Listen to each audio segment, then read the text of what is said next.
Hi all, ഞാൻ വിദ്യ.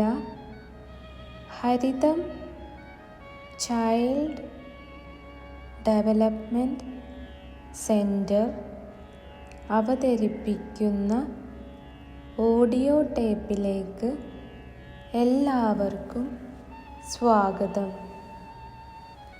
ഇന്ന് നമ്മൾ സംസാരിക്കാൻ പോകുന്നത് കുട്ടികളിലെ ട്രോമ എന്ന വിഷയത്തെ കുറിച്ചാണ്.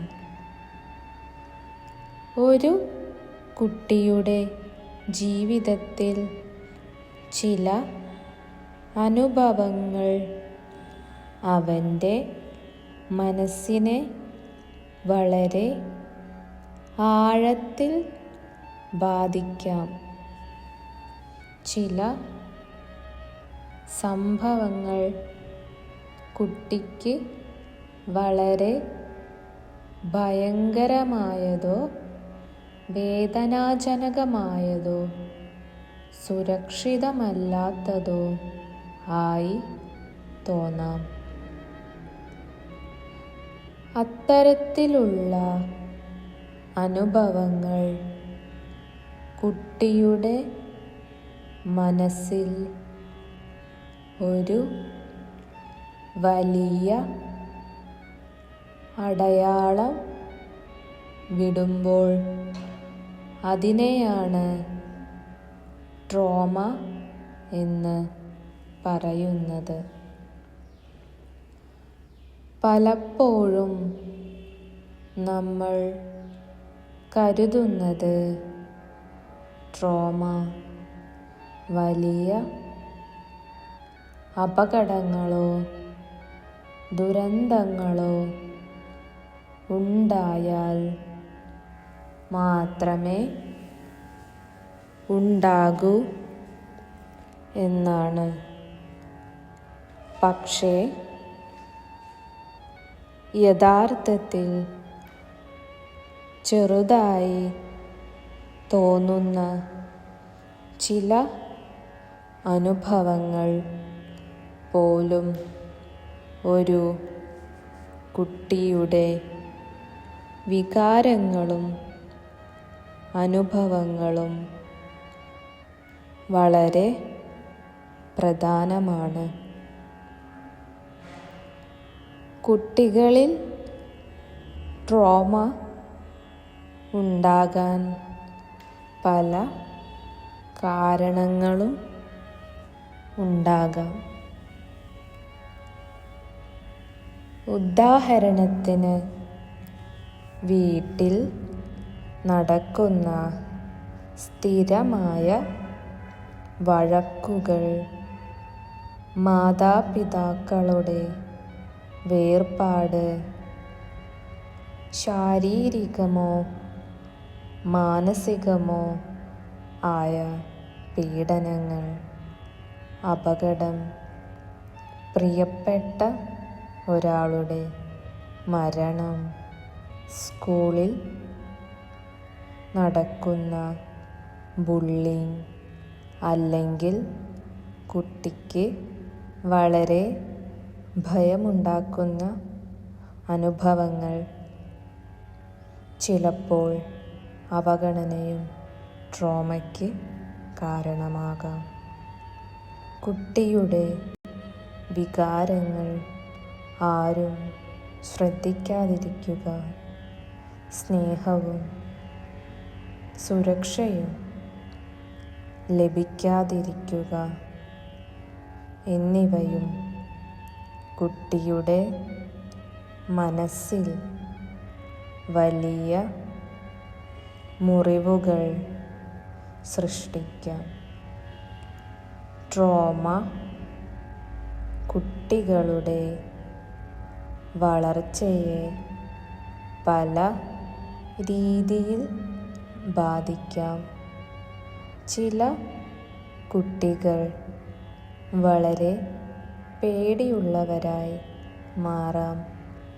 ചെറിയ ശബ്ദങ്ങൾ പോലും അവരെ ഭയപ്പെടുത്താം. ചിലർക്ക് ഉറക്കം ശരിയായിരിക്കാൻ ഇല്ല. ചിലർക്ക് വീണ്ടും വീണ്ടും അതേ സംഭവം ഓർമ്മ വരാം. ചില കുട്ടികൾ വളരെ കോപം കാണിക്കാം. ചിലർ വളരെ ശാന്തരായി ഒറ്റയ്ക്കിരിക്കാം. അവർക്ക് മുൻപ് ഇഷ്ടമായിരുന്ന പല കാര്യങ്ങളിലും അവർക്ക് താൽപ്പര്യം കുറയാം. കുട്ടികളിൽ ട്രോമ ഉണ്ടെങ്കിൽ അവരുടെ പെരുമാറ്റത്തിലും മാറ്റങ്ങൾ കാണാം. ചില കുട്ടികൾക്ക് സ്കൂളിൽ പോകാൻ താൽപ്പര്യം കുറയാം. ചിലർക്ക് പഠനത്തിൽ ശ്രദ്ധ കുറയാം. ചിലർ വളരെ എളുപ്പത്തിൽ കരയാം. ചില കുട്ടികൾ വീണ്ടും ചെറിയ കുട്ടികളായി പെരുമാറാൻ തുടങ്ങാം. ഉദാഹരണത്തിന്, അമ്മയോട് അധികമായി ചേർന്ന് നിൽക്കുക, ഒറ്റയ്ക്കിരിക്കാനാവാതിരിക്കുക. ചിലപ്പോൾ അവർക്ക് ആത്മവിശ്വാസം കുറയുകയും എല്ലാത്തിനെയും കുറിച്ച് കൂടുതൽ പേടി തോന്നുകയും ചെയ്യും. ട്രോമ അനുഭവിച്ച കുട്ടികൾക്ക് ചില പ്രത്യേക ലക്ഷണങ്ങൾ കാണാറുണ്ട്. ചിലർക്ക് ആ സംഭവം വീണ്ടും വീണ്ടും മനസ്സിൽ വരാം. ചിലർക്ക് ദുസ്വപ്നങ്ങൾ കാണാം. ചിലർ അതുമായി ബന്ധപ്പെട്ട കാര്യങ്ങൾ ഒഴിവാക്കാൻ ശ്രമിക്കും. ചില കുട്ടികൾക്ക് എളുപ്പത്തിൽ കോപം വരാം, അല്ലെങ്കിൽ വളരെ അശാന്തരായി തോന്നാം. ചിലപ്പോൾ മാതാപിതാക്കൾക്ക് ഈ പെരുമാറ്റം മനസ്സിലാക്കാൻ ബുദ്ധിമുട്ടുണ്ടാകും. പക്ഷേ പലപ്പോഴും ഇതിന് പിന്നിൽ ഉള്ളത് കുട്ടിയുടെ മാനസിക വേദനയാണ്.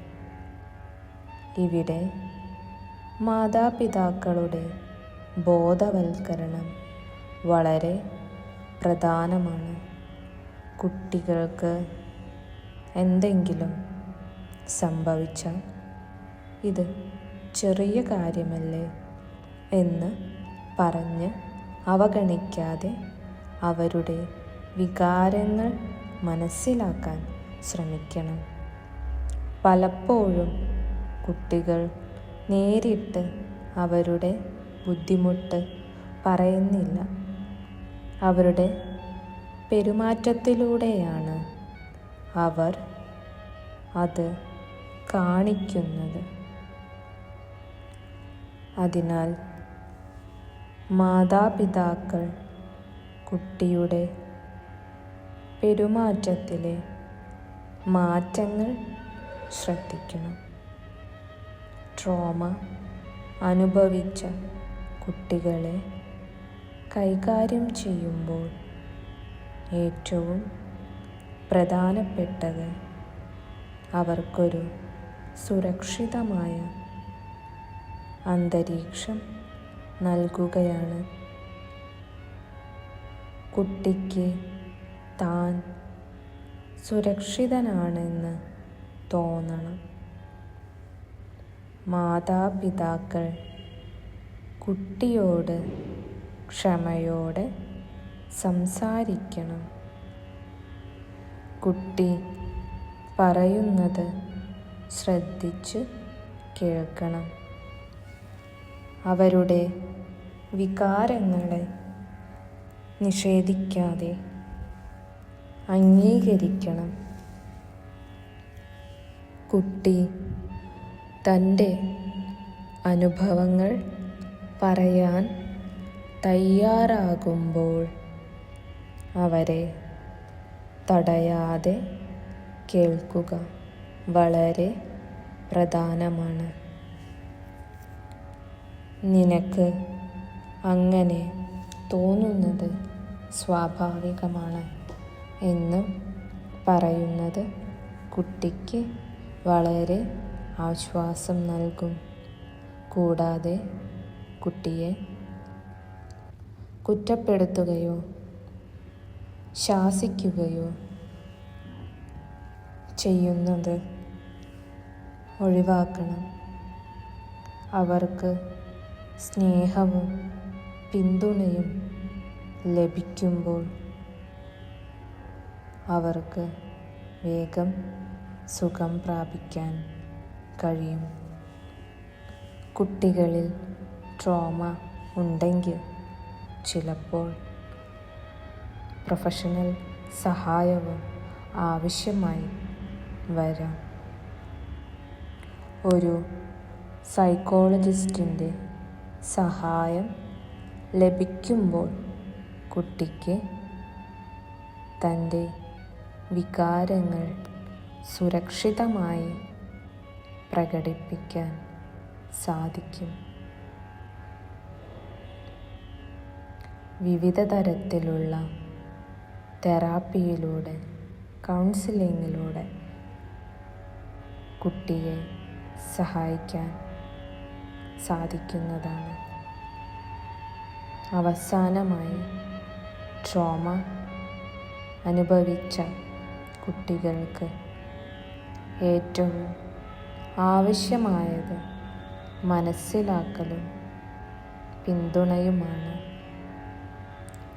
സ്നേഹവും സുരക്ഷയും നൽകുന്ന ഒരു കുടുംബാന്തരീക്ഷം കുട്ടിയുടെ മനസ്സിനെ സുഖപ്പെടുത്താൻ വളരെ സഹായിക്കും. കുട്ടികളെ കേൾക്കുക, അവരെ മനസ്സിലാക്കുക, അവരുടെ വികാരങ്ങളെ അംഗീകരിക്കുക. ഇവയാണ് ഏറ്റവും പ്രധാനപ്പെട്ട കാര്യങ്ങൾ. ഓരോ കുട്ടിയും സ്നേഹവും സുരക്ഷയും അനുഭവിക്കാൻ അർഹരാണ്. നാം മാതാപിതാക്കളായും അധ്യാപകരായും സമൂഹമായും കുട്ടികളുടെ മനസ്സിനെ സംരക്ഷിക്കുമ്പോൾ അവർ കൂടുതൽ ആത്മവിശ്വാസമുള്ള ആരോഗ്യകരമായ വ്യക്തികളായി വളരും. നന്ദി.